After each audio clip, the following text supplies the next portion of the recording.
ኤል ፍሮም ከኤምኤል ይላል ወይም ከኤምዜድ ወይም ከኤምኤል ቱ ሌየር ይላል። ሁለተኛው ስቴፓችን እንደምታዩት እዚህ ጋር ኮንቨርት ፍሮም ከኤምዜድ ፋይል ቱ ሌየር ይላል ወይም ከኤምኤል ፋይል ወደ ሌየር እንዴት አድርገን መቀየር እንዳለብን ማርክ ማፕ ላይ ሆነን እዚህ እንሰራለን ማለት ነው።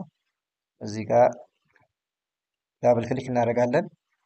ካደረግን በኋላ ፋይላችንን እንጠራለን ማለት ነው። ሴቭ ያደረግነውን ፋይላችንን እንጠራለን ማለት ነው። ሰርች አድርገን ፎልደራችን ላይ ሌክ 4 ነው የምትለው እኔ ኦፕን እላለሁ ማለት ነው። ፋይሌን ሴቭ ማድረግ አለብኝ የት ላይ እንግዲህ እዚህ ኤደብሊው የሚለው ላይ ላስቀምጠው። እኔ ኤደብሊው የሚለውን ፎልደሩን ነው የምንመርጠው። ፎልደሩን ልምረጠው፣ ከዛ አድ እለዋለሁኝ።